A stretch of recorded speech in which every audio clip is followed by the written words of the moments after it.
अस्सलाम वालेकुम रहमतुल्लाहि व बरकातहू। व्यूअर्स, क्या खैरियत से हैं आपको? अच्छा बेटा, आज हमने जो कॉन्सेप्ट स्टार्ट करना है वो हमारे पास है डेप्रिसिएशन। और डेप्रिसिएशन आप तो पहले ही बहुत बार पढ़ चुके हैं।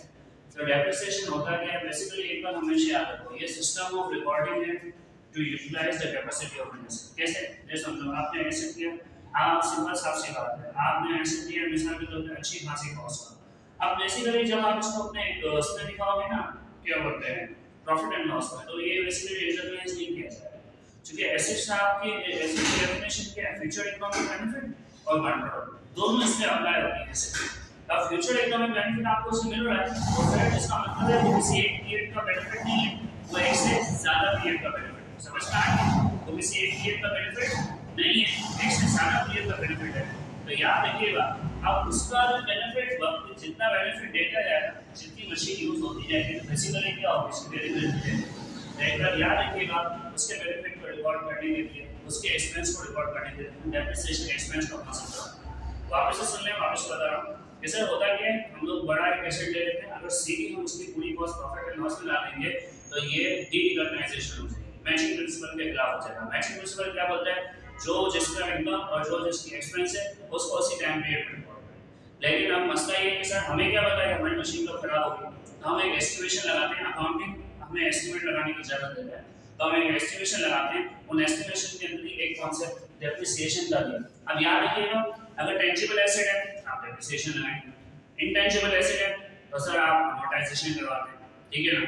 अब मिसाल के तौर पर सर अगर कोई ऐसे रिसोर्सेज हैं जो कि नेचुरल हैं, जैसे कि गैस, जैसे कि ऑयल, अगर मिसाल के तौर पर सर ये खत्म हो रहा है, जब तक हमारा एसेट है अब जमीन पे नहीं है तो अब क्या करें? तो सर अभी इसके लिए आपको टेंशन लेने की जरूरत नहीं है, ये बेसिकली आपकी डिप्लेशन होगी। अच्छा याद रखिएगा, मार्केट ये डेप्रिसिएशन है, ये बेसिकली ये कोई रूल नहीं है, ये बेसिकली मार्केट प्रैक्टिस है। अब मार्केट में इसके 5 मेथड दिए हैं, हम अल्हम्दुलिल्लाह सारे करेंगे, लेकिन एक बार याद रखिएगा कि मार्केट में जो इसके 5 मेथड दिए हैं, ये पांचों मेथड आपकी मार्केट प्रैक्टिस है, ये किसी स्टैंडर्ड से साबित नहीं है। अब ये बात तो हुई हमारी टर्म, इसकी यही वजह है आने वाले वक्तों के अंदर इंशाल्लाह जब हम प्रोफेशनल वीडियोस का आगाज करेंगे तो जरा हम आपको बताएंगे कि कहीं मार्केट प्रैक्टिस कुछ और होती है। यही वजह है कि उधर डेप्रिसिएशन किसी और स्टाइल से नहीं करता है। अभी हम आपके कोर्स को देखते हुए, जो आपके कोर्स में मैसेज दिए हुए हैं और जो हैंडआउट में मैंने सवाल दिया हुआ है, हैंडआउट लेके आप उसमें से देख सकते हैं। तो सवाल में हैंडआउट दिया हुआ है, उसमें 5 मेथड दिए हुए हैं, इंशाल्लाह हम 5 ही पढ़ेंगे। सबसे पहली चीज जो आप लोगों को अपने माइंडसेट में रखनी है वो ये रखनी है कि सर हमने आपको सवाल दिया है क्वेश्चन नंबर 6 से handout, on March 17 1994 Mr. Hamad purchased a machine having a cost of 8 lakh रुपए and scrap value is 10,000. Sir scrap value non depreciable cost, ये वो कॉस्ट है जो अभी डेप्रिशिएट नहीं होगी। आपने बोला मैंने मशीन लेने के बाद आपने उस मशीन को क्या करना शुरू कर दिया, इस्तेमाल करना शुरू कर दिया। आपको पता है मैं कबाड़ में जाकर पूछूंगा मैं कितने पैसे मिलेंगे, पन्नी खुल गई, ठीक है। अब मैं इसको इस्तेमाल करूं नहीं करूं मेरे को कितने पैसे मिलेंगे, the scrap value that is fixed, that is that it can not be depreciated. तो याद रखिएगा स्क्रैप वैल्यू को अगर माइनस नहीं करेंगे तो इसका मतलब है स्क्रैप वैल्यू डेप्रिशिएट हो जाएगी। At the end of the period आपका एसेट 0 रिकॉग्नाइज करेगा। समझ में आ गया? अगर आप नहीं करेंगे तो फिर at the end of the period क्या होगा, एसेट क्या करेगा, 0 रिकॉग्नाइज करेगा। तो स्क्रैप वैल्यू अगर माइनस कर दोगे at the end of the period जो आपका एसेट है वो स्क्रैप वैल्यू रिकॉग्नाइज करेगा, दिखा रहा है, ठीक है। अब चलो आगे बढ़ते हैं, आगे जाके क्या बोल रहा है, बताइए the estimated life of the machine is 10 year, 10 year की डेप्रिसिएशन है और 80,000 यूनिट और 50,000 hours, the rate of the depreciation is 25%। सो देखिए इसमें इतना साफ बता दिया, देखिए ईयर्स का इशारा दे रहा है स्क्रैप टाइम में, ठीक है। यूनिट का इशारा दे रहा है आपके यूनिट मेथड पे, आवर्स का इशारा दे रहा है आवर्स मेथड पे। तो सर आपको मैं एक चीज बड़ी क्लियर बता दूं, हमारी अभी मिसाल के तौर पे इस डेप्रिसिएशन का कांसेप्ट है, आई थिंक 5 वीडियोस में 5 वीडियोस बनेगी। तो सर पहले वीडियो के अंदर हम लोग उसको डिस्कस कर रहे हैं, स्ट्रेट लाइन मेथड को डिस्कस कर रहे हैं। फॉर्मेट यही रहेगा, एग्जाम में ये रिक्वायरमेंट है भाई, कंप्यूटेशन करके दो, एडजस्टिंग क्लोजिंग एंट्रीज बना के दो, आपका टीयर अमाउंट्स बना के दो और पार्शियल बैलेंस शीट बना दो। पार्शियल बैलेंस शीट का मतलब होता है बैलेंस शीट के अंदर जो हमारा आइटम है सिर्फ उसको दिखा दो, that's why it is called partial balance sheet. Done हो गई यहां तक बात। चलिए सर बिस्मिल्लाह करते हैं स्ट्रेट लाइन मेथड। सर हमेशा याद रखिएगा स्ट्रेट लाइन मेथड सारे पीरियड का सेम ही होता है, ठीक है। लेकिन सर इधर सवाल में मैंने कोई टेक्निकलिटी डाली, आप उसको देखें। आपका जो कंपनी का ईयर है वो है 31 दिसंबर 1996, यानी अगर साल के दरमियान में कोई प्रोडक्ट आती है तो हम उसके अमाउंट को क्लोज कर देंगे 1996 पे। और सर ऐसा ही हुआ है, On March 17, 1994, March 17, 1994 से हमारा परचेज ऑफ मशीन। आप देखें जनवरी निकल गया, फरवरी निकल गया, ठीक है, मार्च की कहानी आ रही और मार्च भी आधा निकल गया। इससे हमारा purchase of machine having a loss of 1 lakh. आप देखें आपके इधर बेसिकली 3 महीने निकल चुके हैं, आपके इधर 3 महीने निकल चुके हैं, तो बेसिकली जो आप इसका डेप्रिसिएशन काउंट करेंगे फर्स्ट ईयर का वो आप 9 महीने में काउंट करेंगे। क्यों? क्योंकि सर देखिए आपने 3 महीने निकल गए, आपने इसका डेप्रिसिएशन चार्ज करना शुरू किया, तो फिर पहले साल का आप 9 महीने का चार्ज करेंगे, आने वाले जो 2 साल है उसमें आप कितने महीने का चार्ज करेंगे? पूरे ईयर का चार्ज करेंगे, जो उसमें आपने दरमियान में कोई मशीन वगैरह खरीदी। जैसे कॉस्ट कितनी है मैंने सवाल में लिखी हुई है, सो कॉस्ट लिखी हुई है 1 लाख रुपए, स्क्वायर वैल्यू माइनस करना जरूरी है, वहां एंड ऑफ द पीरियड कुछ नहीं बचेगा। सर टाइम पीरियड कितना है? Sir 10 years. अब सर समझिएगा बात को, आपसे बता कि सर पहले साल 1994 में, वापस बता रहा हूं, पहले साल 1994 में हमने पूरा साल मशीन को इस्तेमाल नहीं किया और हमारे अकाउंटिंग पीरियड का ईयर एंड आ रहा है 31 दिसंबर 1996। यही वजह है कि मैं इसको 9 से मल्टीप्लाई करूंगा और डिवाइड करूंगा 12 से। सर 12 से मल्टीप्लाई करूंगा तो 1 महीने का डेप्रिसिएशन आ जाएगा और 9 महीने मशीन को इस्तेमाल किया तो किससे मल्टीप्लाई करूंगा? 9 से। तो सर मेरा पहले ईयर का डेप्रिसिएशन एक्सपेंस आ गया और पहले ईयर का डेप्रिसिएशन एक्सपेंस आ गया मेरे पास 6,750 रुपए, ठीक है भाई। अब दिमाग चलाओ, एंट्री क्या बना देते हैं? Depreciation expense debit, accumulated depreciation और कुछ फीचर्स दिखाते हैं अलाउंस फॉर डेप्रिसिएशन। दोनों में किसी किस्म का फर्क नहीं है, आप लोग दोनों लिख सकते हैं, दोनों राइट है, ठीक है भाई। तो सर ये मैंने पहला कंप्यूटेशन 1994 की सॉल्व कर। अब 1995 का सर 1995 में आपको टेंशन लेने की जरूरत नहीं है। लाख रुपए की हमारी मशीनरी थी, 10,000 रुपए हमारे स्क्रैप वैल्यू में थे, 10 इयर्स की न्यू मैच्योरिटी थी। सर आप इसको एडजस्ट करेंगे, आई थिंक 9 आता है। यस सर 9,000, ठीक है।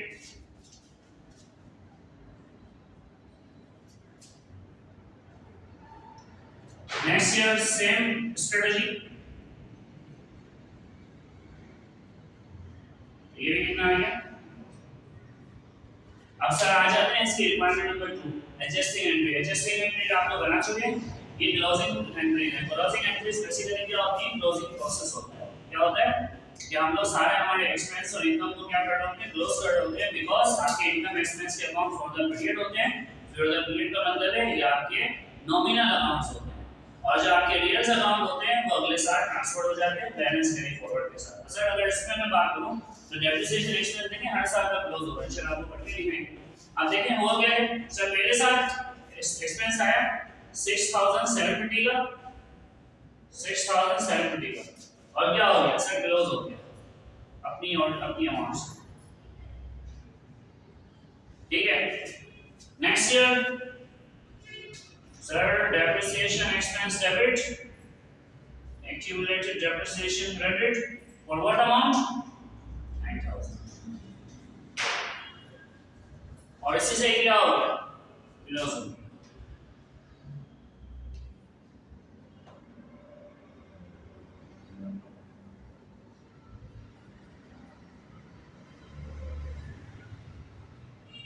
Okay. And the last year is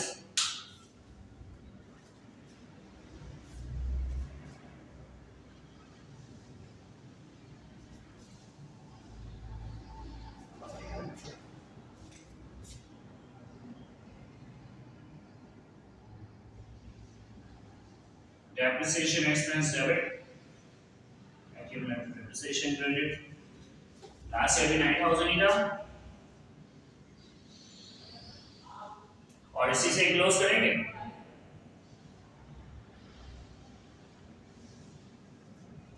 income summary account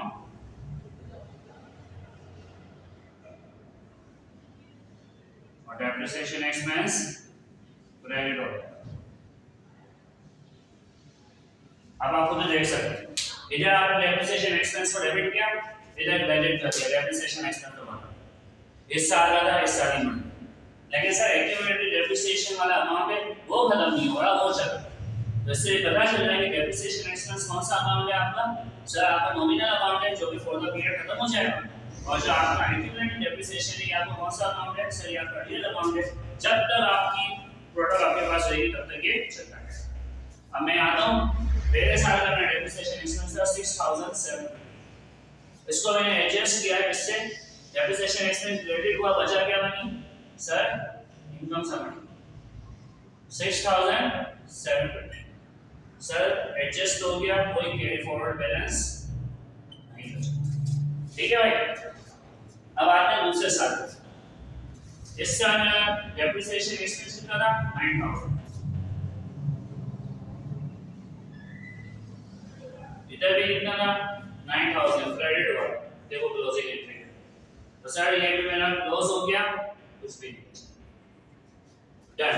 आगे बढ़ो, नेक्स्ट ईयर वही एक्यूमुलेटेड डेप्रिसिएशन 9000, ठीक है, और इनकम समरी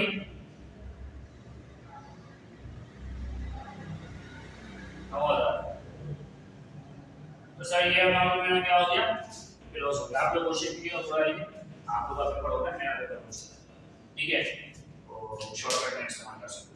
अब आए सर आगे बढ़ो, आगे जाके क्या बोल रहे हैं एक्यूमुलेटेड डेप्रिसिएशन का अमाउंट करो, एक्यूमुलेटेड डेप्रिसिएशन बाय डिफॉल्ट क्या क्रेडिट होगा सर, इस साल क्रेडिट हुआ कितनी अमाउंट से 6750, कोई और एंट्री नहीं है, अकाउंट कैरी फॉरवर्ड होगा सर, हमने बैलेंसिंग करवाई कितने से 750 से,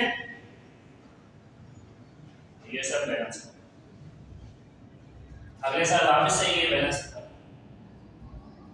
ठीक है, ये पहले ईयर को हमने निकाल दिया, दूसरे ईयर कितना एक्यूमुलेटेड डेप्रिसिएशन आ रहा है सर 9000, टोटल कितना हो गया 15750, सर कितना बैलेंस दो 15750 दोगे, ठीक है, और टोटल में कितना आएगा 15750, जो बैलेंस सीडी है वो आने वाले ईयर में बैलेंस याद रखना जाने। इसके बाद क्या नेक्स्ट ईयर कितना डेप्रिसिएशन था सर, नेक्स्ट ईयर 9000 का डेप्रिसिएशन था, 15 9 24, तो टोटल कितना हो गया 24750, ठीक है भाई, और यही बैलेंस आपने ट्रांसफर कर दिया, ठीक है, और फिर टोटल कितना आया 24750, और यही बैलेंस कैरी फॉरवर्ड हो गया टू 1997। अब समझिएगा बात को, आपको एग्जामिनर ने बैलेंस शीट बनाने को बोली, अब बोलता है बैलेंस शीट बनाओ 31 दिसंबर 1996। अब कॉस्ट ऐसे तो अपनी कॉस्ट पर रिवर्स रिकॉग्नाइज होता है, हम हिस्टोरिकल कॉस्ट की बात कर रहे हैं, ठीक है ना, तो दूसरे मॉडल छोड़ दो, रिवैल्यूएशन ये सब आप लोग इंशाल्लाह प्रोफेशनल करो। तो सर मशीन की कॉस्ट कितनी है 1 लाख, ठीक है, और 31 दिसंबर 1996 तक इसका डेप्रिसिएशन कितना चार्ज हो चुका है 24,000। जब आप इसको लेस करेंगे तो कितनी अमाउंट आ रही है 75,250, ठीक है भाई, तो ये हमने डेप्रिसिएशन का पहला एरिया कवर किया इन स्ट्रेट लाइन मेथड। हमने अब दूसरे मेथड भी करने, same formatting same rules same चीजें होंगी, इंशाल्लाह अपनी दूसरी वीडियो में मिलते हैं आपके साथ, कौन से मेथड के साथ सर, व्हाट्सएप पर। वालेकुम अस्सलाम व रहमतुल्लाहि व बरकातहू।